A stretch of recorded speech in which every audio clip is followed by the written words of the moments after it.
Good morning, everyone. Please take your seats.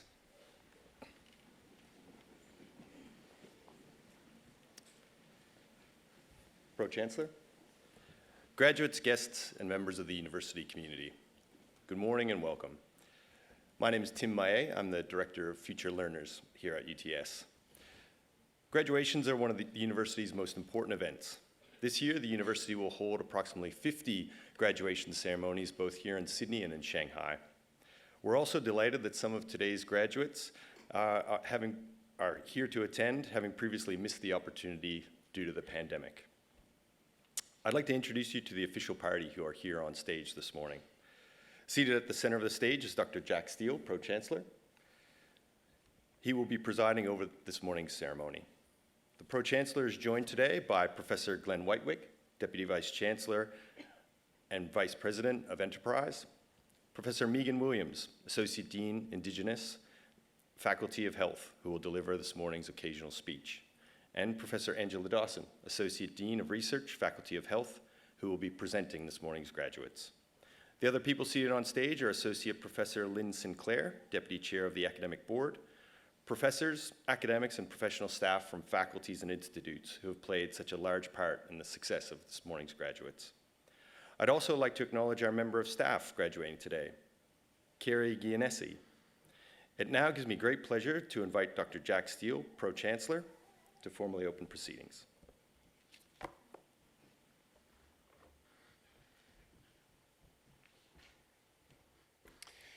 Good morning, everybody. In the name of the Council, I declare this congregation of the University of Technology, Sydney, to be duly assembled. On behalf of the University of Technology, Sydney, before we begin the proceedings, on behalf of all of those present, I would like to acknowledge and pay respects to the traditional owners of the land on which we meet, the Gadigal people of the Eora Nation. It is upon their ancestral lands that UTS stands. Similarly, I'd also like to pay respects to the elders, both past and present, acknowledging them as the traditional custodians of knowledge for this place. In this graduation ceremony, we will celebrate the conferral of awards upon graduates from the Faculty of Health and the Faculty of Science. Today's ceremony marks a great achievement for the graduates and recognises the support which they have received from family and friends, many of whom are here today. We warmly welcome you, and together we will celebrate the achievements of the graduates. I now invite Professor Angela Dawson, Associate Dean Research of the Faculty of Health, to present graduates.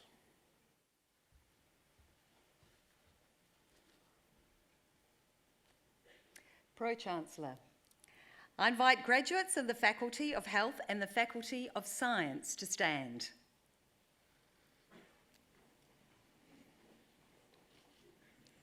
Pro-Chancellor, the UTS Council has resolved that candidates recommended to it by the faculty boards and Health and Science as eligible for awards have completed all requirements of a course of study approved by the boards and has conferred these awards upon them.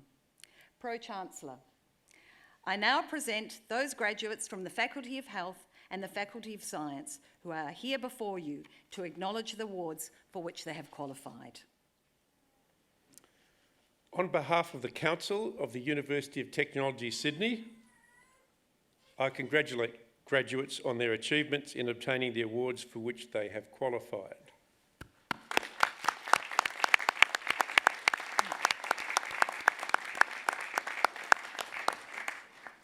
Graduates, please be seated. Pro-Chancellor, the Faculty of Health is renowned for its strength and practice-based disciplines across nursing, midwifery, sport and exercise science, and health services. It also incorporates key offerings in public health, complementary medicine, as well as chronic disease and palliative care. Generating knowledge through research excellence is important in our faculty and is exemplified by the work of higher degree research students and their academic and industry supervisors.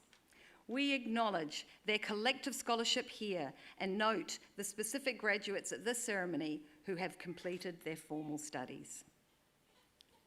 Pro-Chancellor, I present to you the graduates receiving research degrees. The following students have graduated with a Doctor of Philosophy. Jessica Caron Baines, for a thesis entitled The Effects of a Mediterranean Diet on Symptoms of Depression in Young Men, supported by a supervisory panel that included Principal Supervisor Professor David Sibrit and Co-Supervisor Janet Schloss. Pro-Chancellor, I present to you Dr. Jessica Corinne Bays.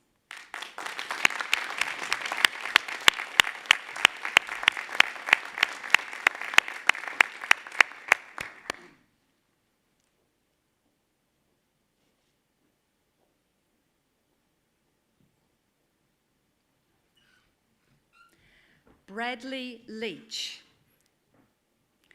for a thesis entitled The Development of a Clinical Practice Guideline for the Management of Increased Intestinal Permeability, supported by a supervisory panel that included Principal Supervisor Professor David Sibrit and co-supervisors Drs. Amy Steele and Erica McIntyre. Pro-Chancellor, I present to you Dr. Bradley Leach.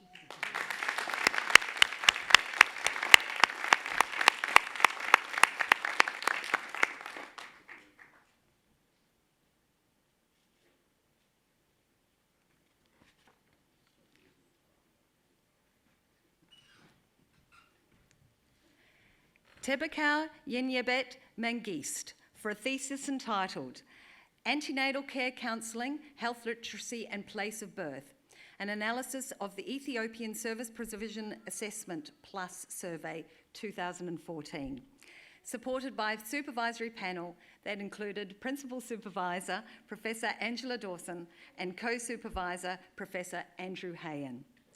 Pro-Chancellor, I present to you Dr. Tebakau Yinyabet Mangist.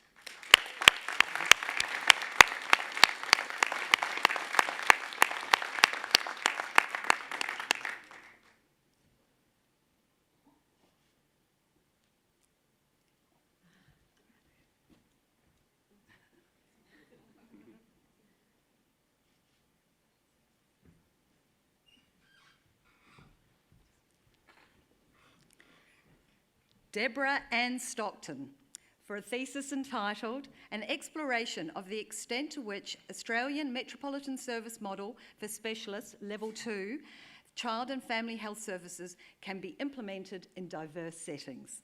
Supported by a supervisory panel that included Principal Supervisor Professor Joanne Travalia and co-supervisors Associate Professor Deborah De Bono and Emeritus Professor Catherine Fowler. Pro-Chancellor, I present to you Dr. Deborah Ann Stockton.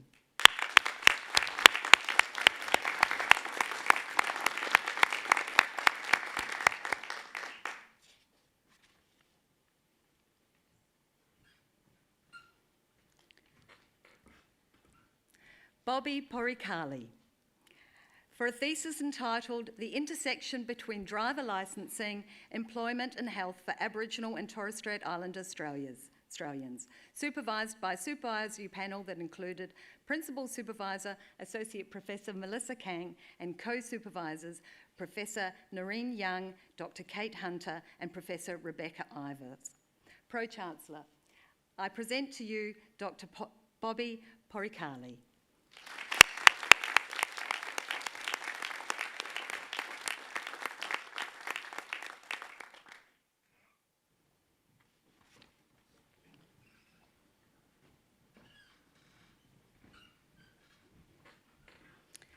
Pro-Chancellor, we will now present to you our coursework graduates receiving awards today.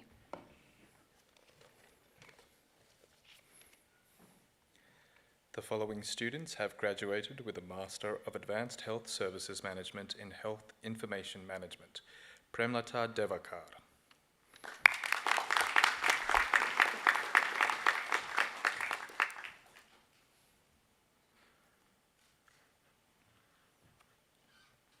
Hanum Saeed.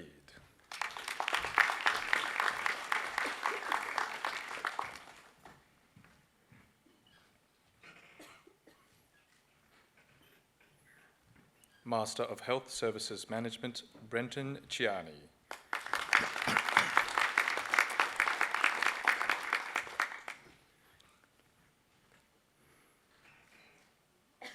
Josephina Cullen.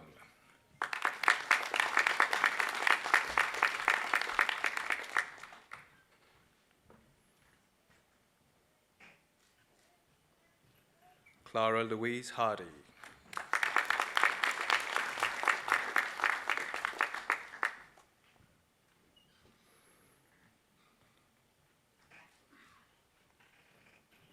Amelia McCallum.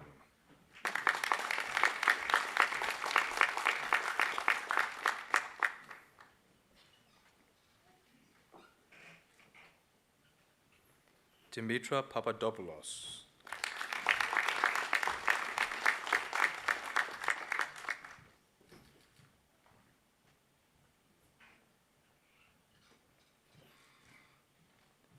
Jason Plunkett.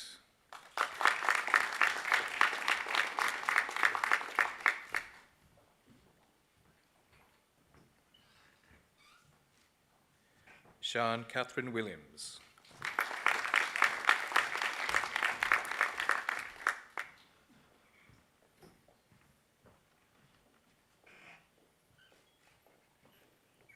Master of Health Services Management in Planning, Moira Antonia Waters.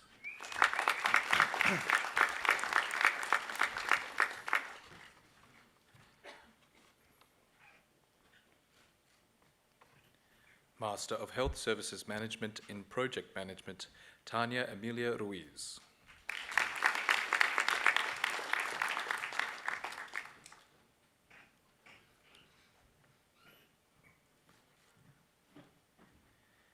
Vaishnavi Uma Shankar.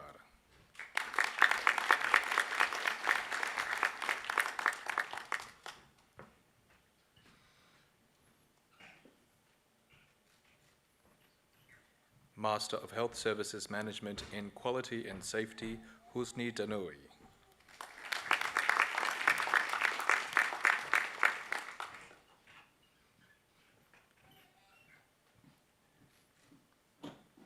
Rebecca Houghton.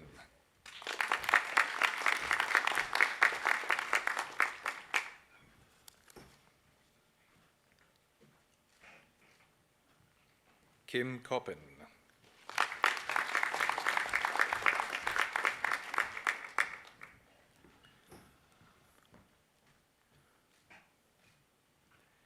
Gwen McLeod.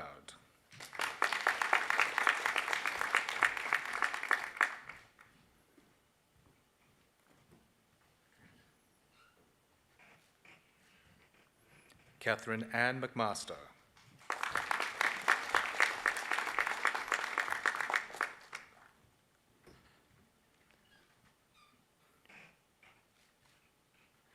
Yolanda Elizabeth Noble.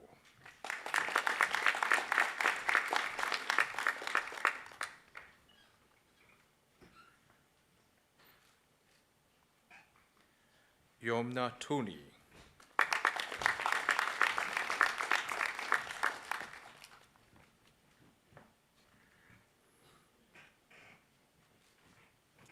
Master of Public Health, Elizabeth Annie Jones.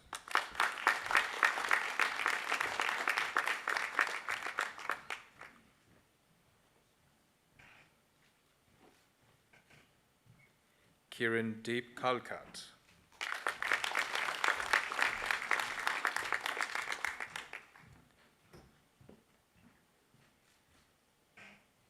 Fatima Yazin.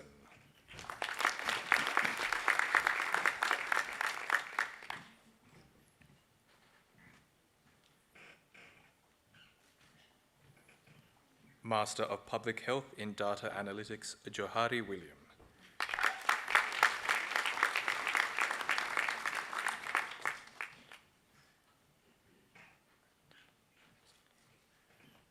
Bachelor of Health Science with distinction, Katrina Lynn Astalosh. .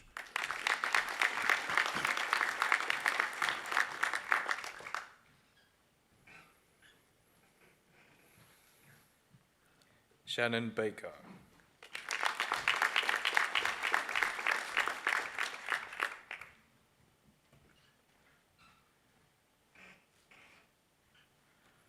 Erica Julia Bautista.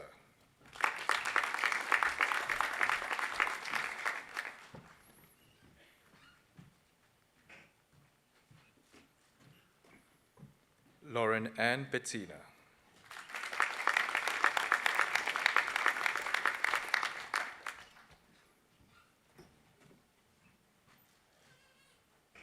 Hayley Isabella Blatchford.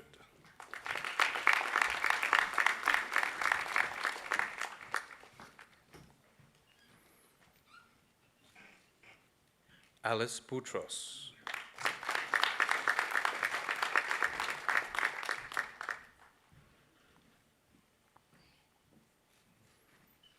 Raymond Kwang An Bui.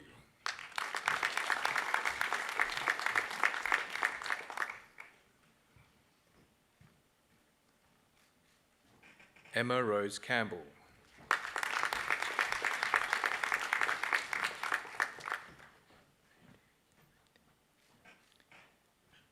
Ritik Das.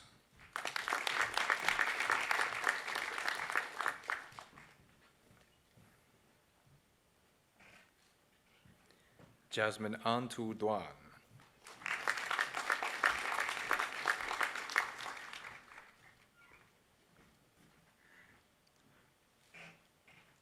Claire Ferrand.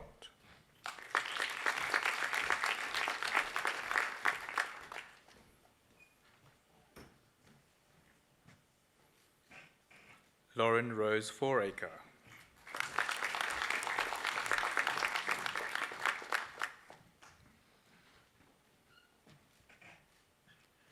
Kerry Stephanie Genesi.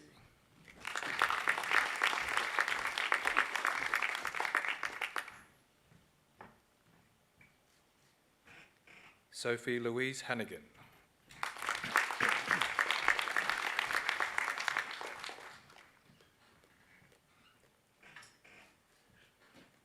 Joanna Hutabarat.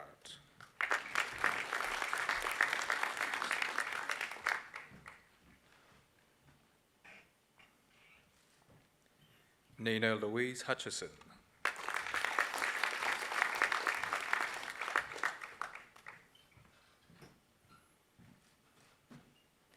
Joshua Harrison Khan.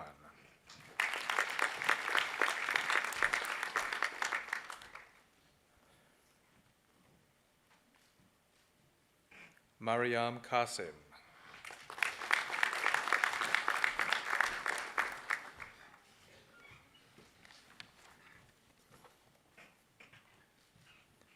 Calvin Liu.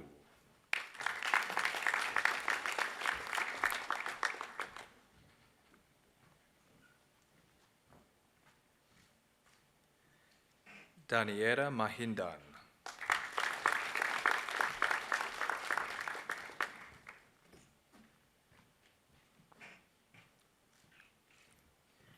Layal Muala.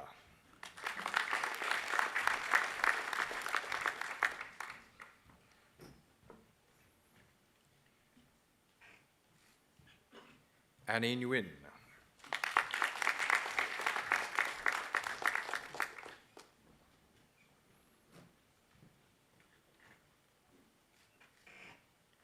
Julie Nguyen.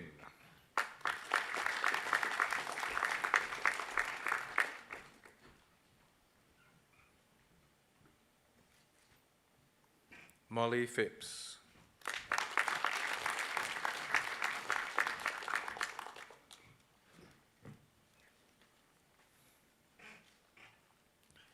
Bridget Alice Starr.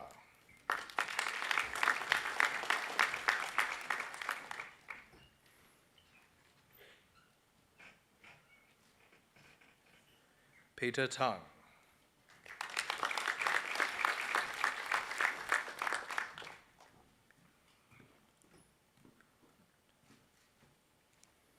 Piriyanga Tanaraj.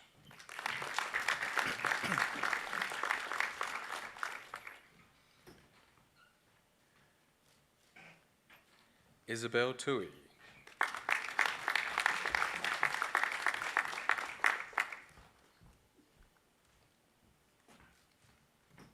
Emily Yuan.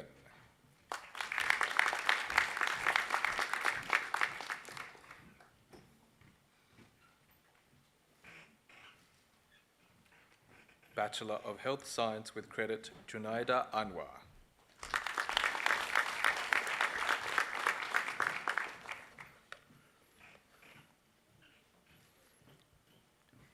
Naomi Rachel Bronier.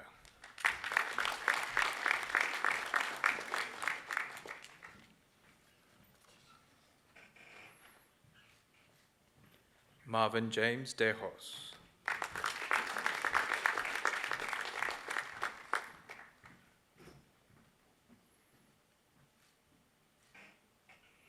Zixin Feng.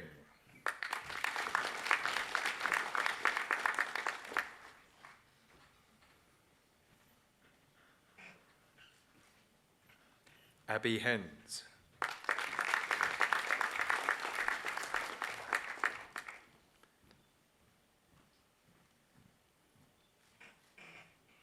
Madison Beth Hoshka.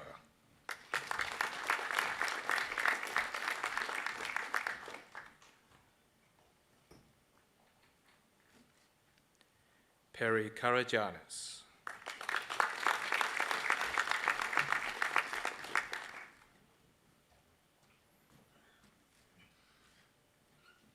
Sophie Kolsnikov.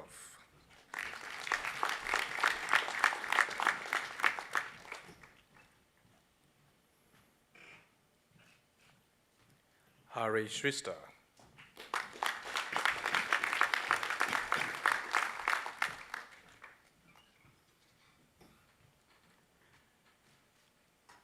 Alicia Ann Skinner.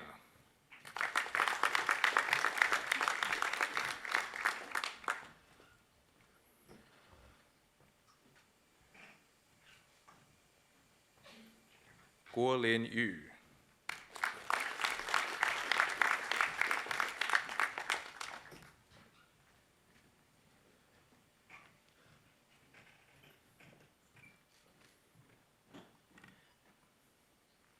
Bachelor of Health Science, Benjamin Lim.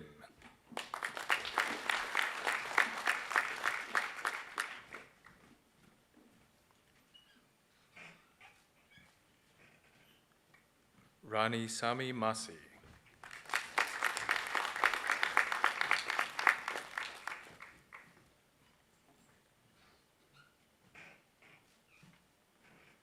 Su Jin Pak.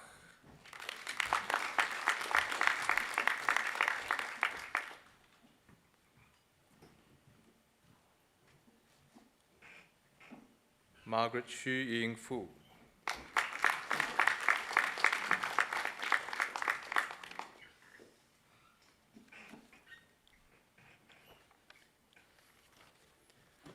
Bachelor of Nursing with Distinction, Michaela Alam.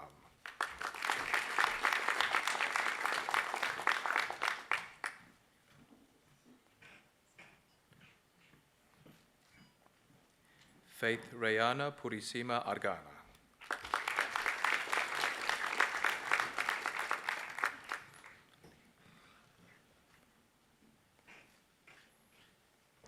Nadia Baruta.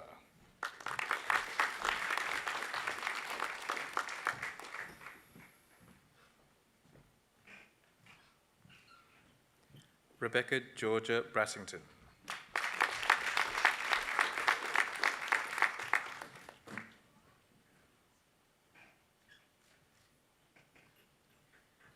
Gillian Jerica Capistrano.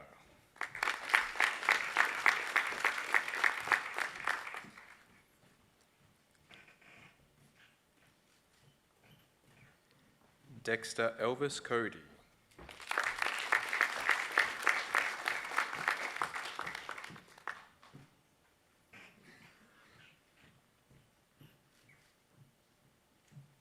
Lucas Zachariah Collar.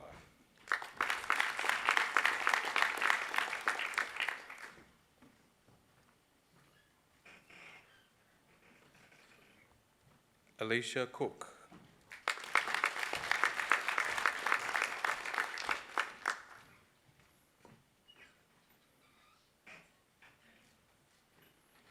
Catherine Louise Cormack.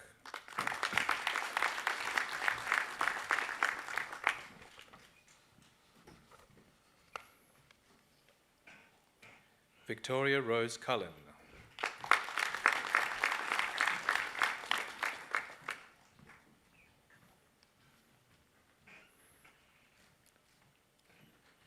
Amy Louise Federer.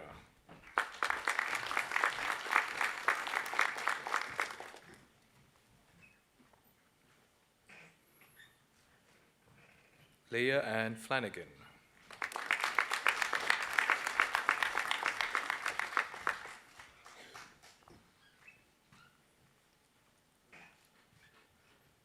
Everly Rebecca Fletcher.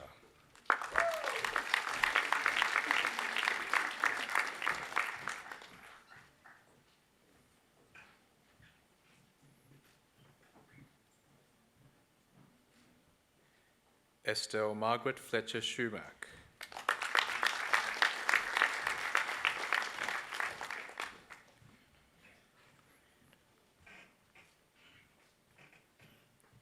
Tiana Mary Corrine Gamble.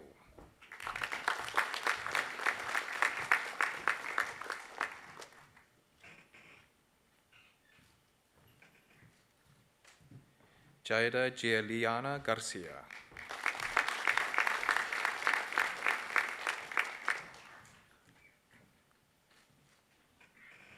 Kyla Taoni Gray.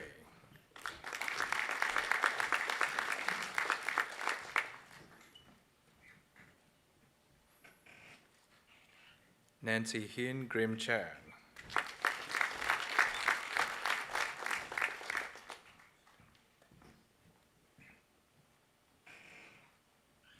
Kirsten Greskovitz.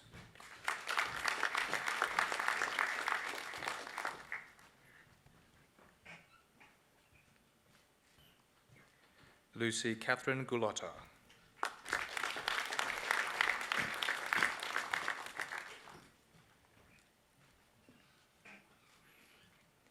Stephanie Haruta.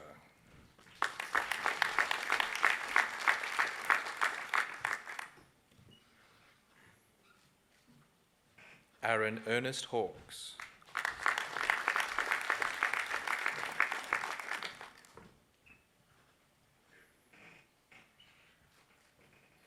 Isaac Jordan Holder.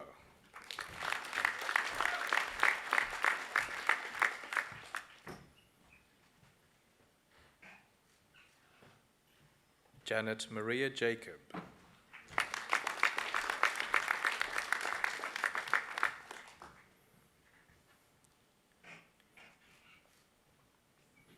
Jessica Jayanti Jab.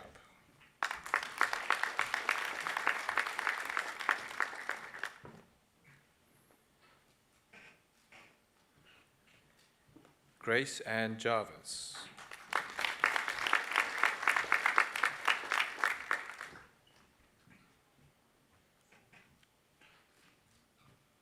Anna Elsa Gigi.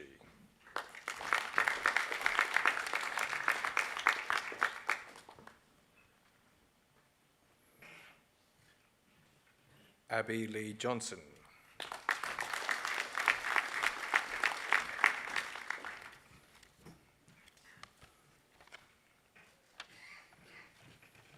Navneet Kaur.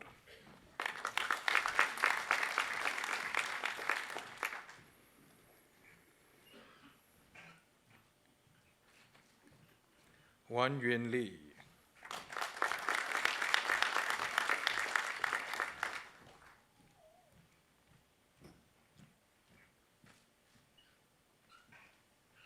Zara Mihana.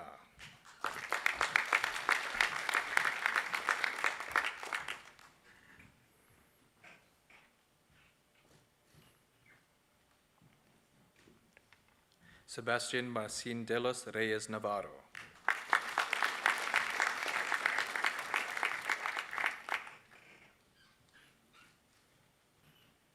Carly Rita Naylor.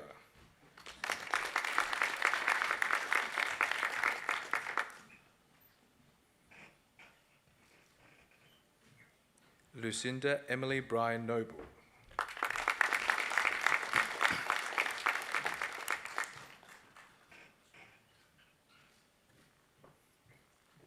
Dipka Paul.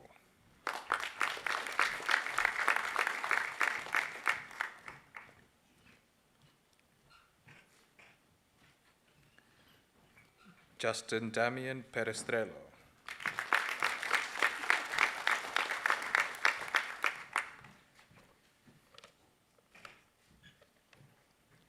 Anthony Hui Din Pham.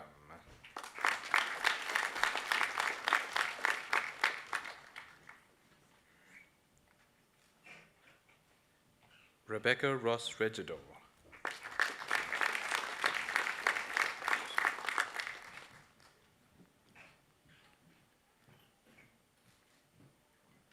Naomi Heather Roosevelt.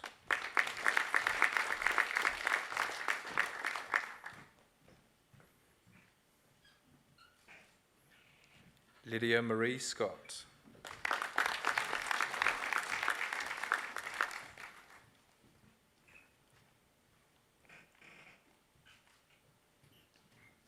Ellen Shaw.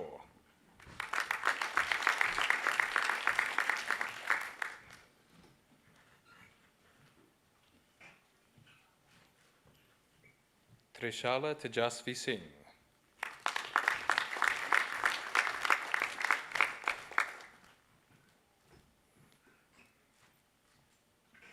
Abigail Jane Smith.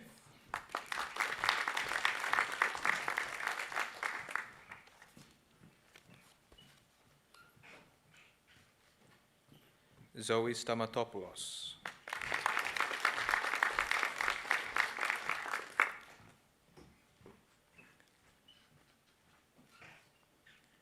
Lena Stapleton.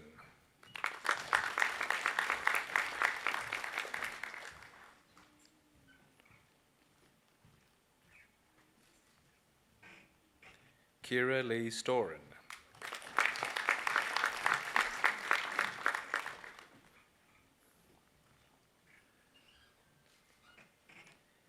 Elissa Shin-Chi Tan.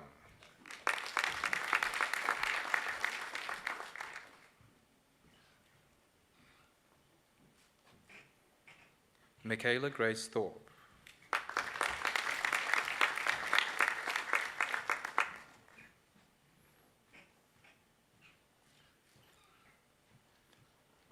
Helena Mirabel Tai.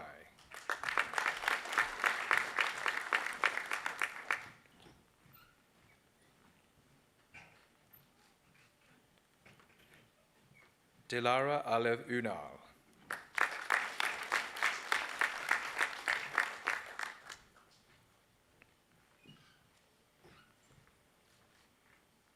Charlotte Williscroft.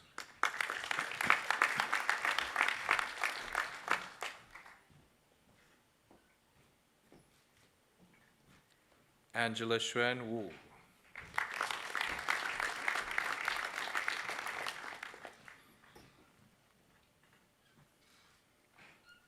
Carmen Ying Xian Zhou.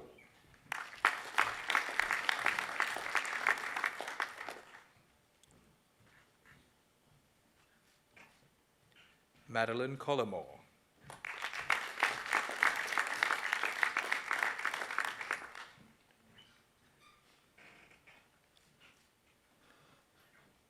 Bachelor of Nursing with Credit, Yukta Adhikari.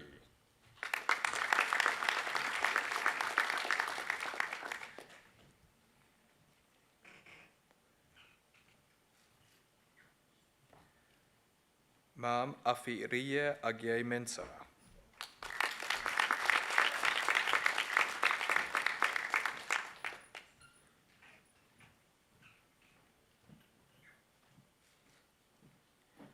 Haura Al-Ebadi.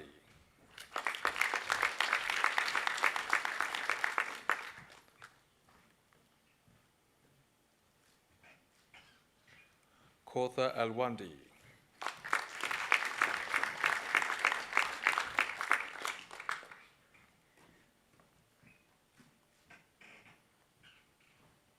Zara Arguelles.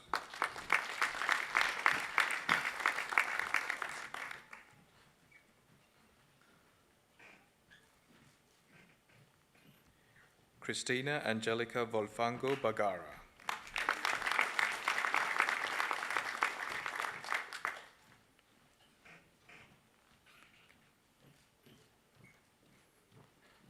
Thomas James Bradshaw.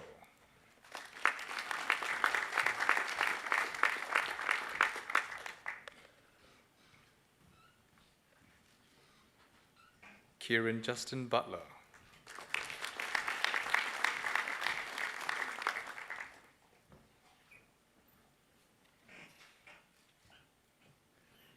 Abby Joanne Butterworth.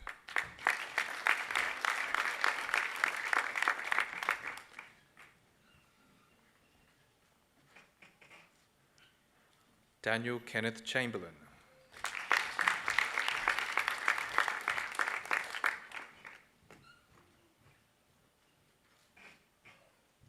Shian Kundi.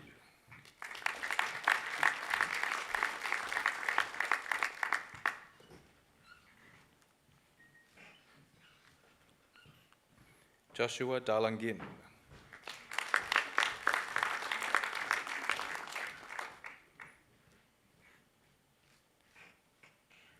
Kristen Jane Davis.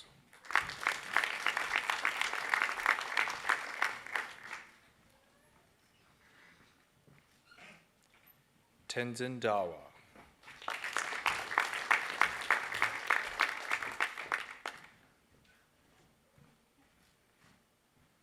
Sarah El Sheikh.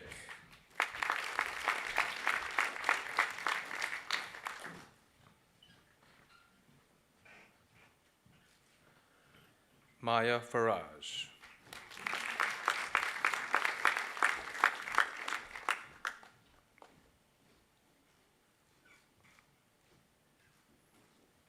Eloise Kali Gorkrudga.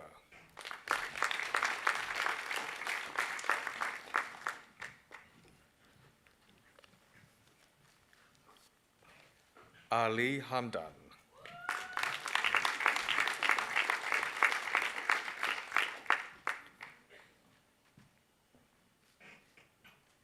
Tatiana Heron.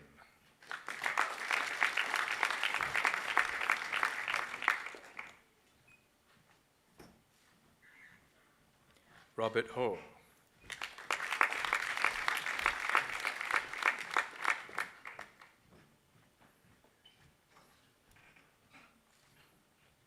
Wendy Tui Hua.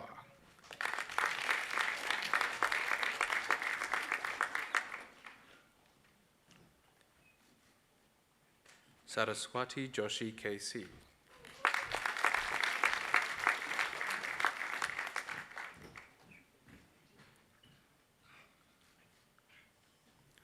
Kunsang Lamo.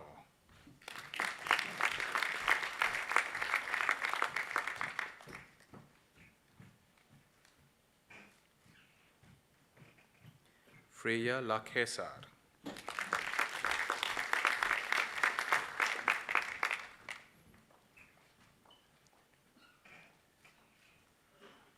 Cha Mi Le.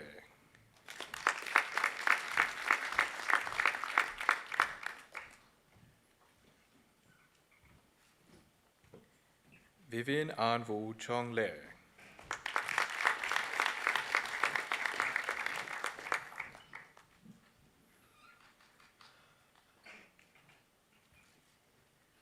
Ihua Ma.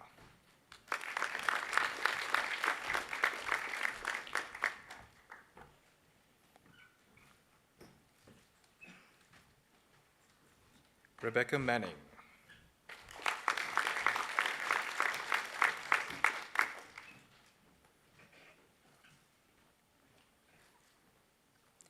Inaara Musani.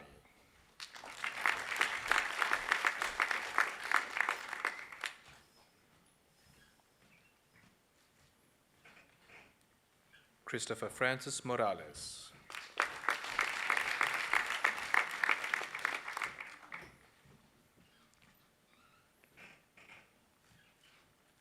Alexandra Winifred Ng.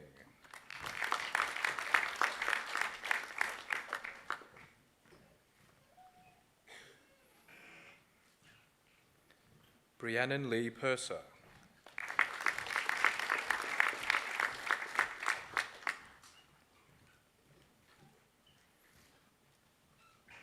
Sean Louise Ranada.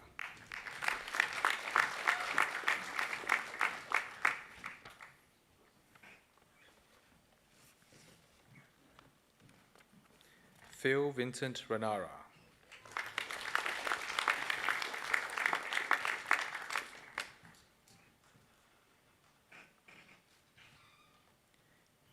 Amy Christine Sundot.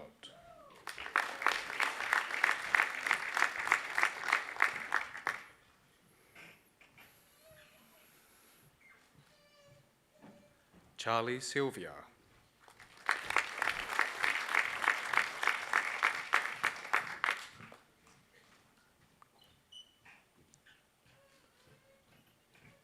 Mona Simkada.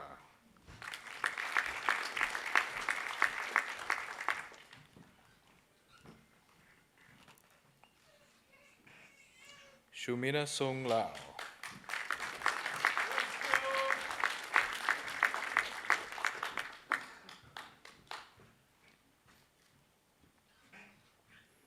Ju Ying Maureen Tan.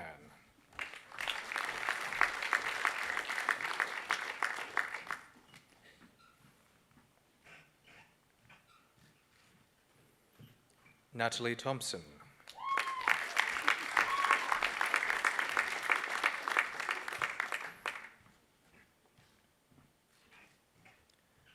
Maria Seeley.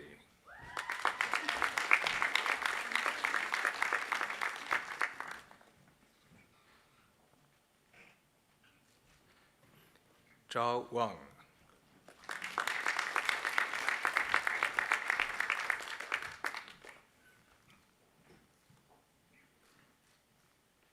Annie Xu.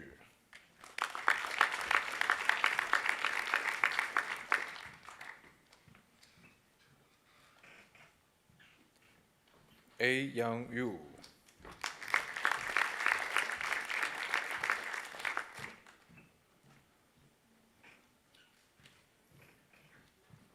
Jingyu Zhao.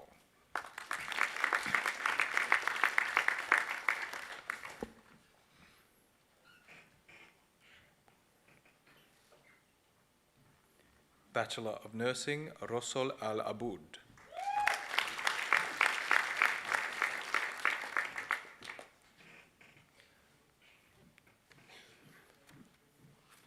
Patrick James Manlapid Carrag.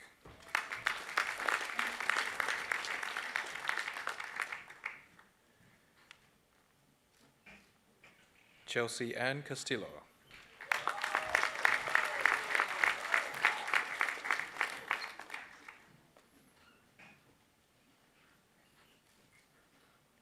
Scarlett Isabella Cross.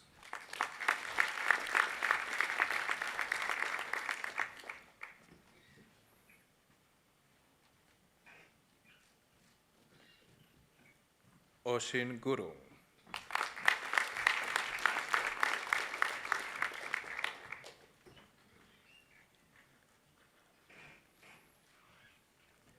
Beatrice Ann Javier.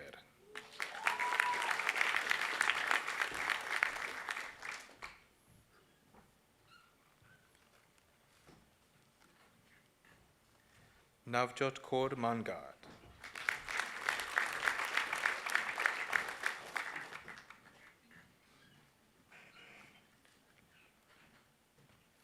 Kathleen Ann Arenas Pahanel.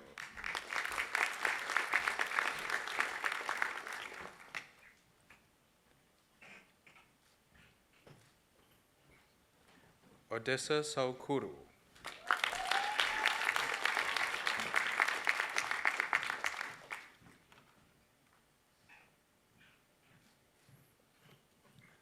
Angela Young.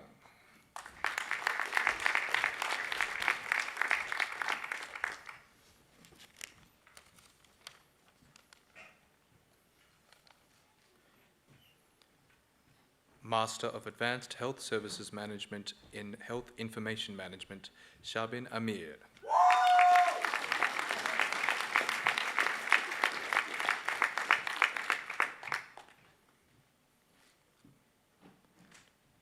Master of Health Services Management, Anne Margaret Pala.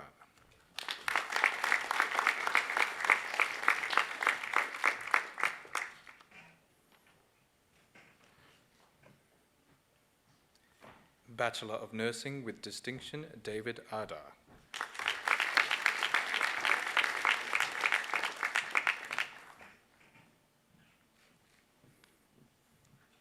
Bachelor of Medical Science, Melanie Grace Verseluz.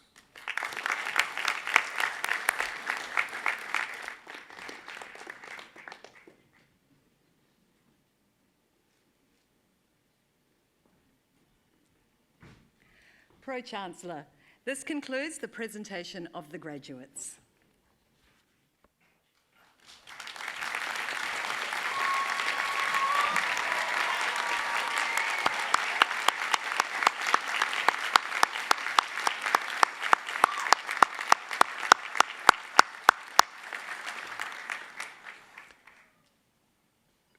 On behalf of all at UTS, I'd like again to say a huge congratulations to our new graduates. And probably just as importantly, to their family and friends who've given their support, love and understanding during your studies.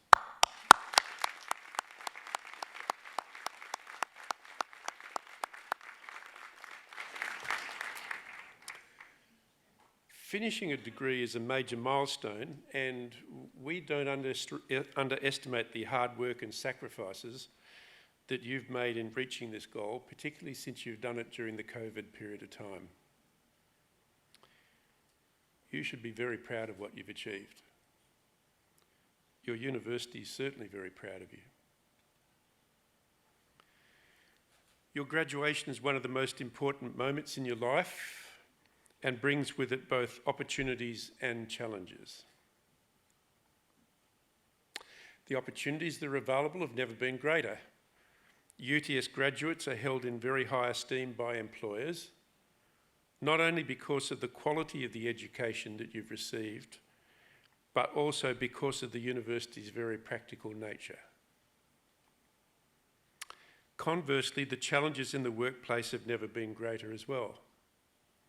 Scrutiny and the expectations of society are already high and continue to grow.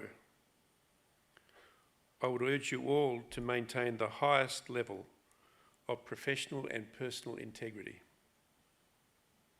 to confront with courage the inevitable ethical dilemmas as they arise, and to remember the caution that the behaviour that you walk past is the behaviour that you condone. Beyond the opportunities and challenges, a graduation signals that you've gained new knowledge. Use it wisely and responsibly. Ensure that your impact is a positive one, that you are seen to contribute, not to be a taker. I say this particularly because you are graduates of a University of Technology.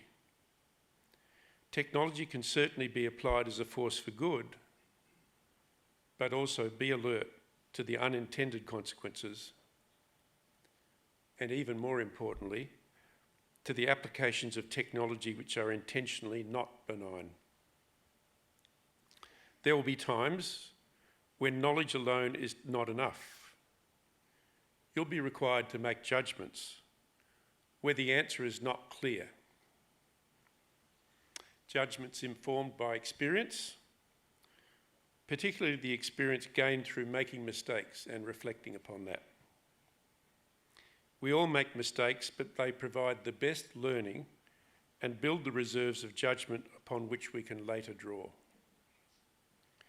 So my challenge to all of you here today is that you make enough space and time to acquire and deepen your judgment skills. This will be a bit uncomfortable. Turn off the laptop and the iPhone so that you can think. Think about the questions you need to ask. Think about the answers that come out of that thought process. Think about the judgment calls that you need to make. Finally, we hope that your relationship with UTS does not end today. Your career will evolve in multiple dimensions, requiring new and continuous learning. And so we are very focused on how we can support you, our alumni, in your lifelong learning needs. So we now welcome you to the graduate UTS alumni community. That's a community which is 270,000 strong. Please stay involved and stay in touch. Remember, our alumni office is your lifetime connection to UTS.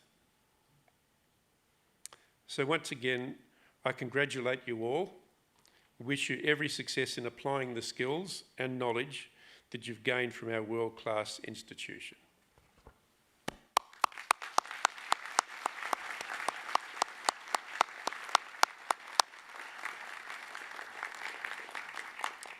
I now invite Professor Glenn Whitelick, Deputy Vice-Chancellor and Vice President Enterprise, to introduce the occasional speaker.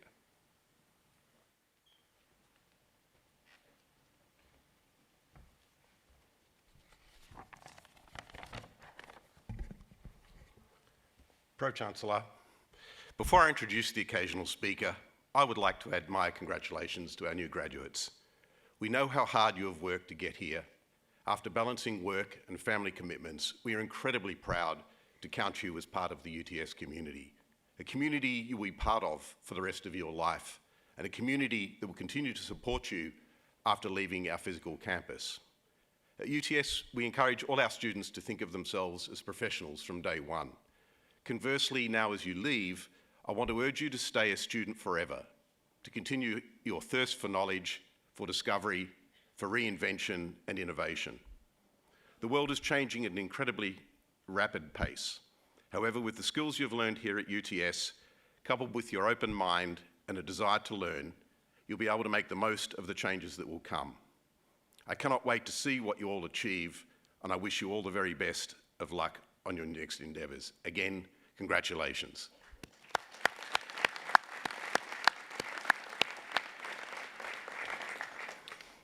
It is now my great pleasure to introduce our occasional speaker, Professor Megan Williams, Associate Dean, Indigenous, and Head of the Girramar Indigenous Health Discipline in the School of Public Health, Faculty of Health here at UTS.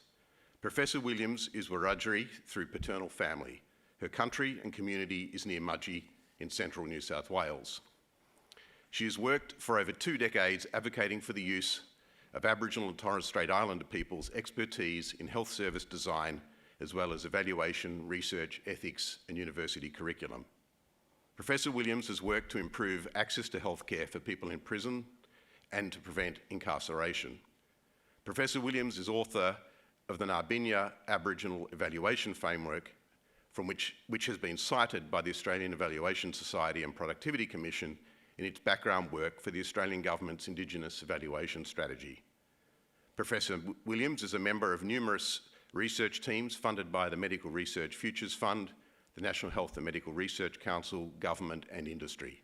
These projects relate to health services for people in prison, including children in jail. Professor Williams has had local and national roles as a Human Research Ethics Committee Chairperson and Health Sociology Review Associate Editor, including for the Awinbia Special Issue.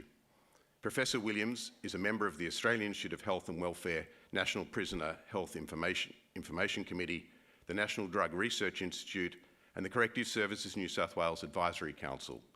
Professor Williams has also been Mimi of the Mbinba Community Organisation for 15 years and is chairperson of independent media company croaky.org. It gives me absolute pleasure to invite Professor Megan Williams to deliver today's occasional address.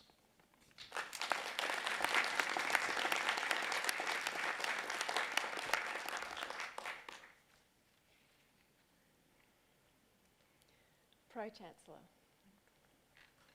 As Wiradjuri, I acknowledge the Gadigal people as the ongoing owners and knowledge holders for these lands that we're today gathered on, and I gratefully benefit and seek to do all I can to honour their cultures, ancestors and descendants. I acknowledge Pro-Chancellor, Deputy Vice-Chancellor, members of the Council, Faculty Dean, Associate Deans, my colleagues, graduates, family and friends. So I stand here today picturing myself in a context because it's really not appropriate or usual that a Wiradjuri person of my age, middle age, would stand here alone.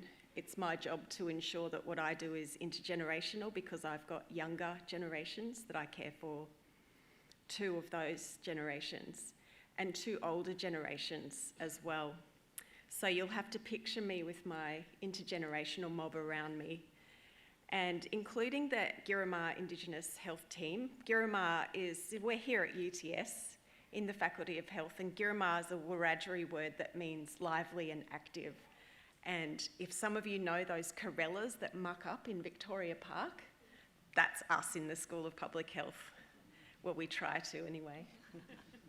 So my colleagues here know my voice intimately, some of them, and some have known me for a very long time.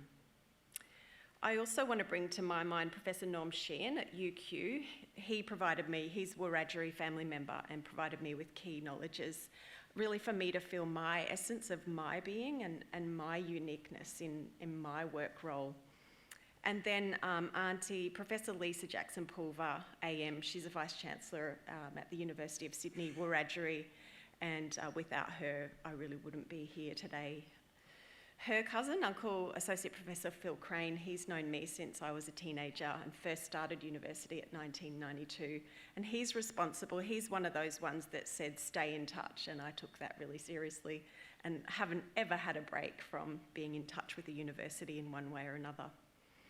Auntie Glendra Stubbs, she's Wiradjuri and she's our UTS elder in residence, and hopefully some of you have met her.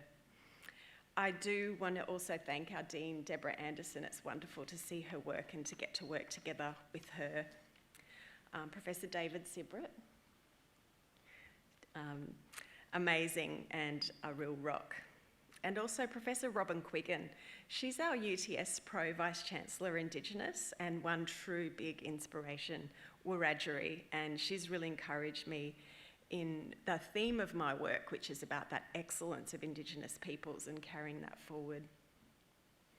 So as I've said, yeah, I've only had bits and pieces of breaks from universities, whether I was a student, undergrad, a couple of postgrad degrees, tutoring, part-time jobs, as well as a long string of full-time roles as well, and really wide and varied work, and mostly have been able to progress that agenda of access to healthcare for people in prison.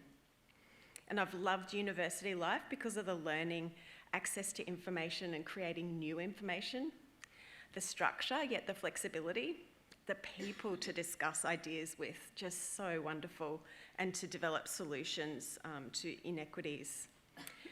And I've never been here to measure misery. It's not my role at all. I've spent all these decades conveying the strengths of Indigenous peoples and also trying as a real data nerd to measure them and influence frameworks that governments and services use. And it should go without saying that Indigenous people belong to these lands as the first scientists and the first measurers, the first evaluators, the first navigators and bakers and engineers. And we can offer to you we can grapple with complex situations and offer quite simple solutions. We can grapple with intergenerational thinking on any issue and intergenerational planning. We're a very dignified culture, full of ceremony, and we're also very loyal. We make a huge effort. We can bear a lot of drama. And also, obviously, we're very diverse, so we tend to have an answer among some of us for anything. But I know that you might see us as, homeless and helpless outside the IGA on King Street. I know that's the stereotype that people have of us, and TV certainly has of us as these arid, remote communities, bitterly hopeless with rubbish strewn everywhere. And you do often hear people say, how can these people on the one hand talk about caring for country, yet on the other hand leave rubbish all over their own communities? So, your degree hopefully has equipped you with some strategies to ask and answer questions like that. Maybe people have tried to pick the rubbish up. Maybe they don't have anywhere to put it. Maybe they resent it greatly and it's part of the depression and poor health and well-being that people have. That rubbish, it's so obviously very different to the rubbish, that their ancestors might have produced or didn't produce because we were to leave the country in a better condition for the next generations after us. And you just bring to mind plastics, for example. And also I wanted to say that I know the pain inside for these discrepant messages to caring for our country, yet our lives being full of resources that work against caring for our country.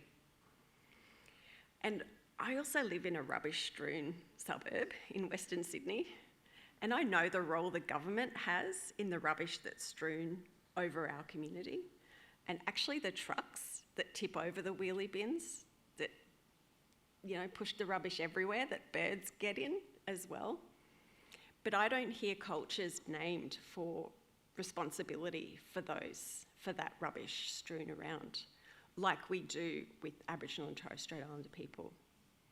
So this discrepancies are what I'm here to talk about, and your role in overcoming those. Not so much rubbish, even though it's really rubbish that we continue to experience so many discrepancies. It's, part of the reason that I've been involved in Croaky Health Media is the focus that independent media organisation is able to have on excellence and Indigenous people's voices. With free content available on the web, and it's a really rare place to hear communities' voices.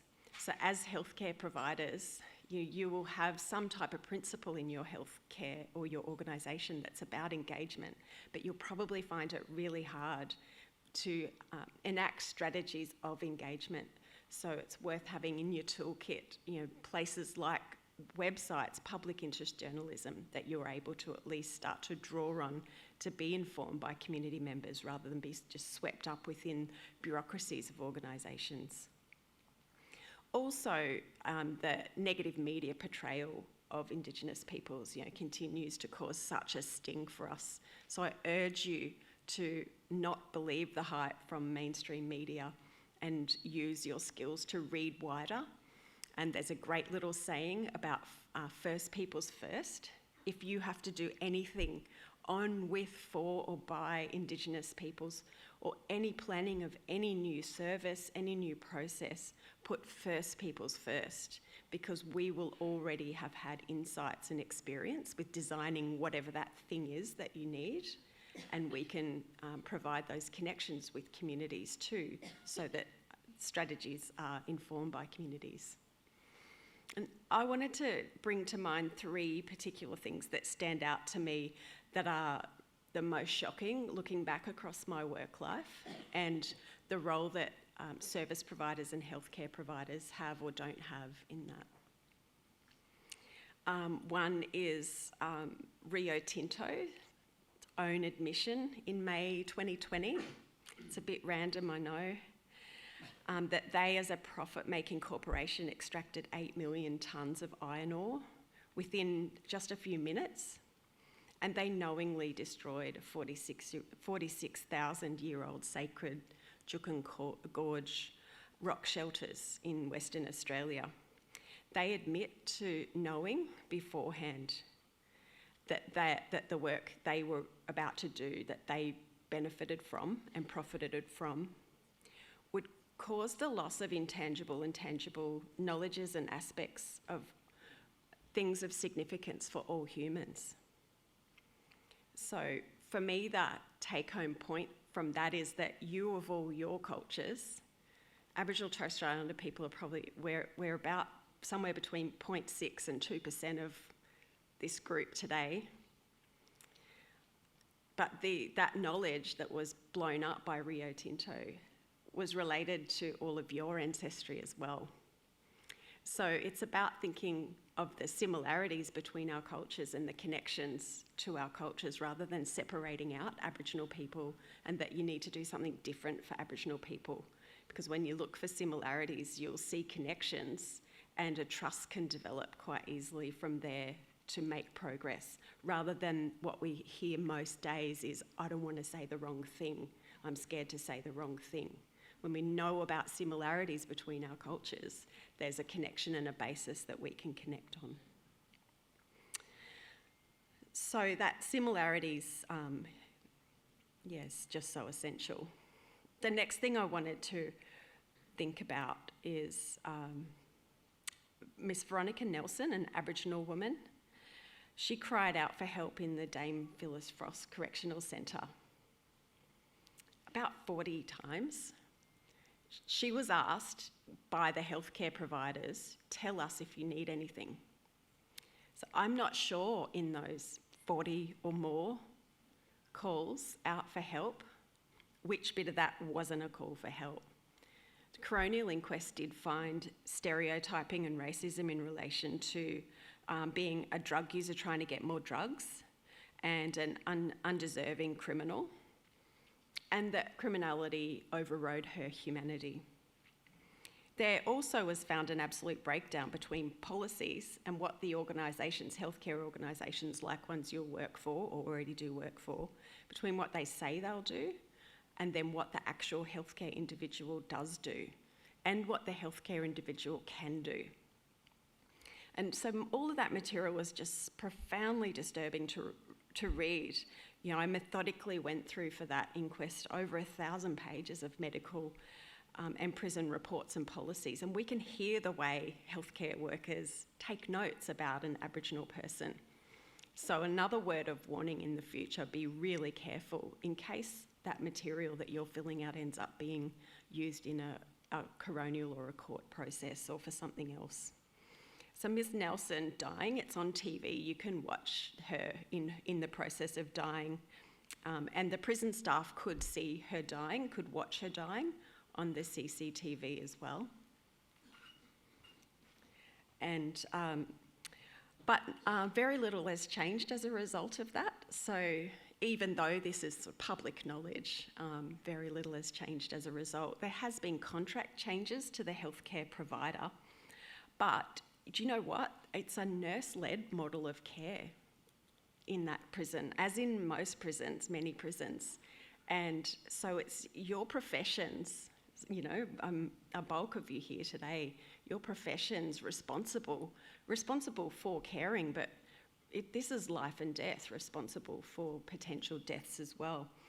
And with Veronica Nelson's experience, that was standard care that she died from. She died from malnutrition, the coroner found, between police contact, entering prison and dying of malnutrition. So that could happen to anybody, essentially. So from that destruction of the environment and destruction of life, there's these common underlying failures of policy and practice, and also the evidence base drawn on to inform those models of care.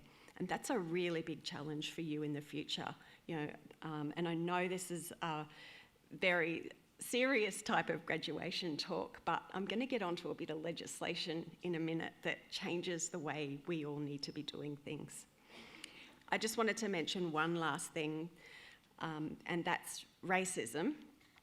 Yes, that's been found to be a frequent experience of New South Wales health service users, for example, New South Wales Health Aboriginal Torres Strait Islander staff, and of other organisations as well.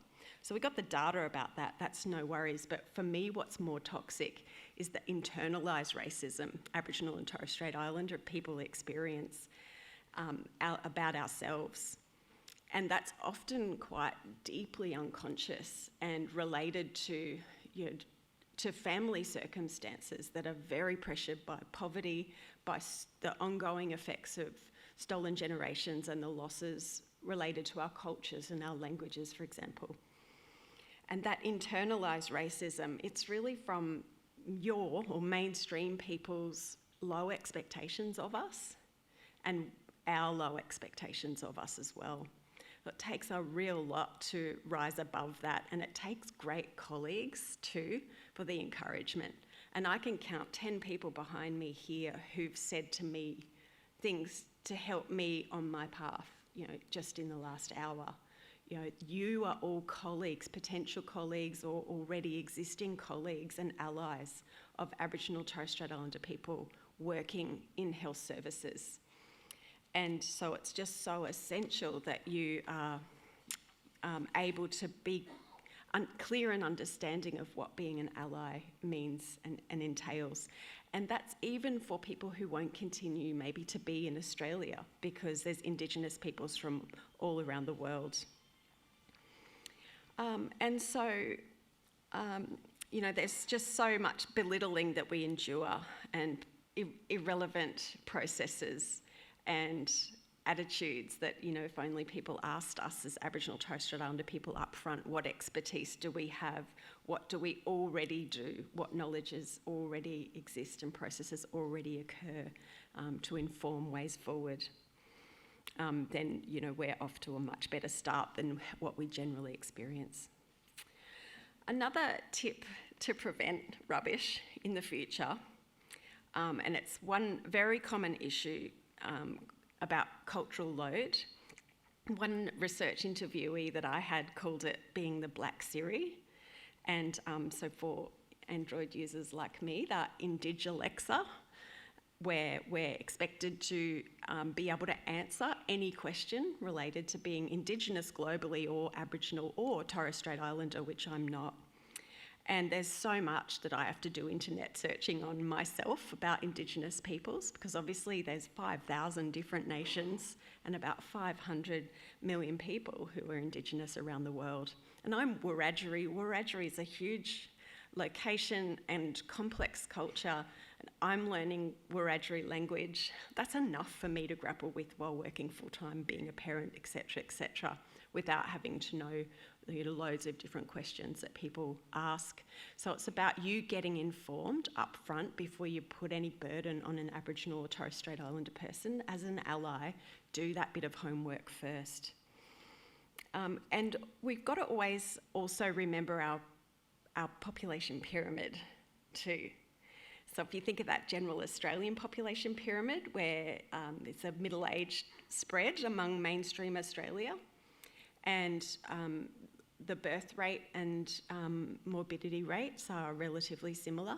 Chuck that out the window when you think about Aboriginal Torres Strait Islander people. Just delete that from your brain altogether when you come to doing anything for, with, or by, as an ally, Aboriginal Torres Strait Islander people. Use our population pyramid and design your healthcare related to our population pyramid, which is our median age is 23. So half our population's under 23. And our biggest populations are 0 to 4 and also primary school. So when you think of Aboriginal Torres Strait Islander people, just simply think of us as kind of teenagers too.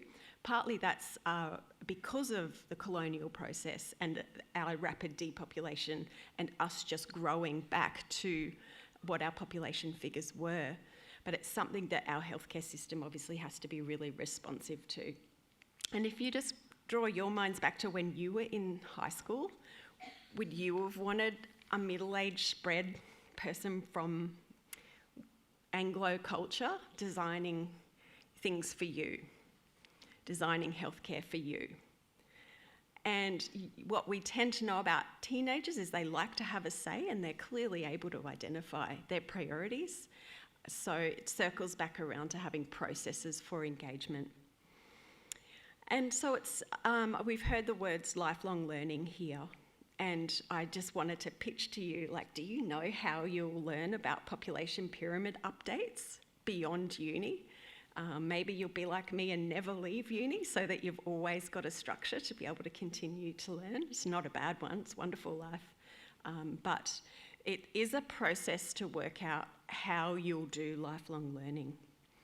And it does really hurt us as Aboriginal people when people only learn about us because it's a professional development exercise. It's really depressing and disappointing, and it's part of that internalised racism that we're not really worth learning about despite having 46,000 years of knowledge for all of humanity or having ongoing connections to here. Wiradjuri, our little gorge, it only has a place with 6,000 years of knowledges, but that's good enough for me to say that we were here and we have something to offer about our intergenerational, connected, holistic care. So it comes back around to this thing called critical self-reflection. And I've looked across all of our curriculum, and I know the types of assessments you would have had to have done about reflection. And I also know students' attitudes to, oh, not another reflection. But critical self-reflection's a little bit different because it's reflection on self. It's not reflection on a video or an article or an incident, it's reflection on self, so it's really quite freeing. And it has this link to our own well-being as humans rather than a professional activity. And so that legislation that I mentioned, I hope you all know what it means for you. It only came in October last year, that bill on health practitioner regulation, national law amendment bill passed in October. And it affirms that there must be culturally safe health workforce meeting nationally consistent standards, codes and guidelines and greater access for Aboriginal and Torres Strait Islander people to culturally safe services. So there's something a little bit insane about that, because if we know university curriculum's not quite there yet, we know racism occurs among service users, yet we've got legislation that sets up this thing that we won't do that. That's the gap between that and the workforce capabilities to be able to carry that forward. The AHPRA, Australian Health Practitioner Regulation Agency's cultural safety definition is that it's determined by Aboriginal and Torres Strait Islander individuals, families and communities. That's huge. For that to be connected to legislation, you've really got to look at what healthcare services can cope with doing in reality. It also means that we shouldn't and can't technically say, I provide culturally safe services, or I provide culturally safe something or other, unless an Aboriginal or Torres Strait Islander person's been involved in evaluation of that. And also, cultural safety is the ongoing practice of critical reflection on knowledges, skills, attitudes and behaviours and power differentials, delivering safe, accessible and responsive healthcare free of racism. Huge challenge. I hope you all feel ready for that, because that's what the Aussie guidelines clearly have in black and white. And if you are not there yet, just know, thank goodness we've got this thing called lifelong learning, and know that you're not alone. There's many of us in those circumstances. And if I, as an Aboriginal person, move to a different Aboriginal community, I got to start again, just like all of you would, knowing who are the traditional owners, what's the back history to this place, what are knowledges for this place, who are the elders, who are the organisations, who are the services. But luckily, like I said, critical self-reflection, it's this thing called a checkup from the neck up. And if we know that healthcare, WHO and Aboriginal leaders all say healthcare's holistic, our concept of health is holistic. It's social, emotional, spiritual, mental and physical. So that critical self-reflection, it's a great checkup from the neck up for the emotional and the mental parts of our health and well-being. So don't differentiate some of these healthcare professional practices from some of our human practices, because they need to be inherently connected, and that's the beauty that Aboriginal Torres Strait Islander people's knowledges offer, that we don't separate out our frame of reference. Personal, we're told, leave it at the door when you come to work, and you operate out of your professional and your organisational framework. Indigenous people say, no way, know yourself so well, you've got trust and you've got support, you've got self-care strategies so that you know how to operate as a professional, and so you can cope with an organisational context that's not going to achieve what legislation and guidelines say needs to achieve, and so that you can cope with things like Veronica Nelson calling out for help 40 times, and other disappointments that you'll experience. So it is about wondering, what critical self-reflection tool do you have? There's a few around, and students this semester, we collaborated on one that we would like to gift to the Faculty of Health, and it really brought out the power of working cross-culturally, and as I said, that finding similarities rather than differences. It was also for us a form of collective healing, and that the understanding that people from migrant communities, they know there's a backstory to this country, and they know that they have ancestry that's non-Anglo, non-mainstream, and it's a real joy to share those cultures. And so you students are real leaders of the future, and our current students as well, because it's only been a few years that we've had Indigenous graduate attribute action occurring. And so things are better now than, you know, kind of even 5 years ago in my own work life at a university. But that lifelong learning, we've got to learn to apply that also to our workplaces. I'd say don't expect your workplace to do your lifelong learning plan, but the other way around, you as humans and lifelong learners, bring that into your organisation so that it can continue to grow. There are great successes and places where, for example, Aboriginal and Torres Strait Islander people are 50% of a workforce, such as in Aboriginal community-controlled health organisations. So as healthcare providers now and of the future, in whatever role that is, whether it's planning or service delivery, those Aboriginal community-controlled health organisations are a key strategy, something really vital for you to know how to connect with, for you to know what business they conduct and how. But also think about yourself, critically self-reflect. Could you be a good partner to an Aboriginal or Torres Strait Islander organisation? What have you got to offer as a partner? And the same to us, Mob, as colleagues. How can you be trustworthy? How will you continue to learn and support us? So there's lots of messiness there, and just wanted to give you a heartfelt encouragement that messiness is actually really normal and important to grapple with, rather than try to cut through and look for simple solutions. That simple solution is that socio-ecological model. Take action at each of those levels, you know, as you've all had in your curriculum.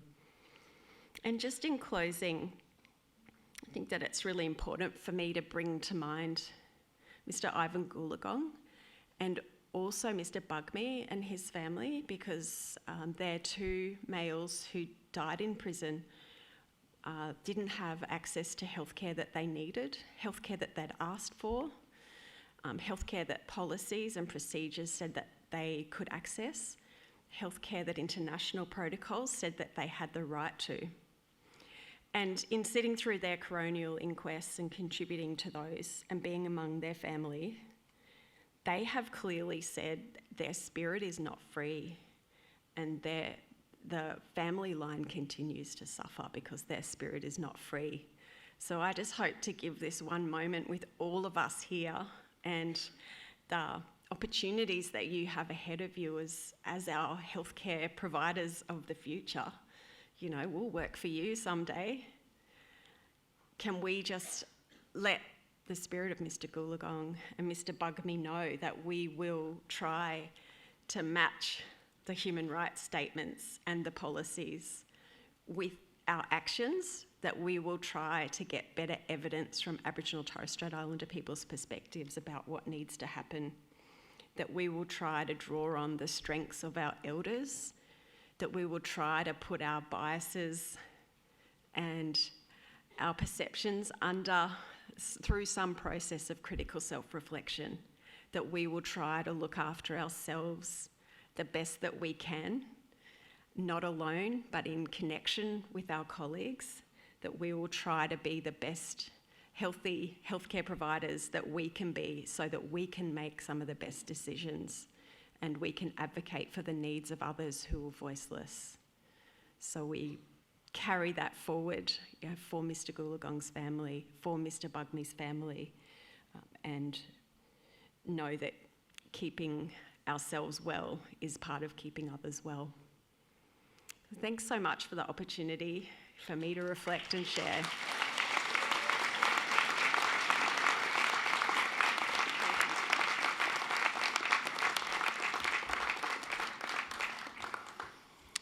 At UTS, we take enormous care and pride in choosing our occasional speakers, and I know I can speak on behalf of all of us in reflecting on Professor Megan Williams' speech today. There are many messages in there. She talked about her intergenerational mob, to older generations, to younger generations that she connects with.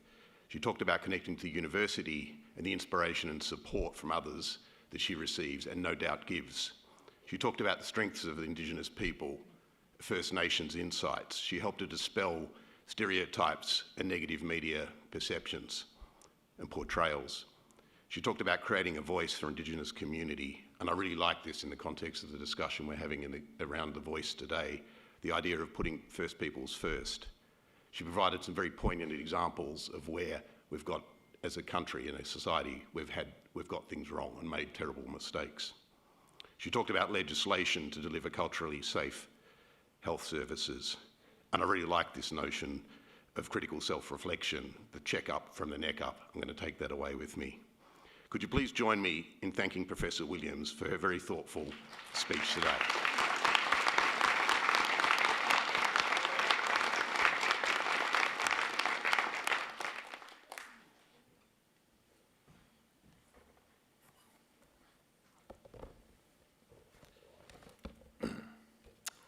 Pro-Chancellor, guests and graduates, that occasional address concludes the formal proceedings of today's ceremony. On behalf of the Pro-Chancellor, I invite you to join the official party for refreshments. These will be served in the Great Hall foyer and in the balcony room just adjoining this hall. The photography, framing, and memorabilia services are located just downstairs on level 4. Now, the academic procession is about to leave the Great Hall.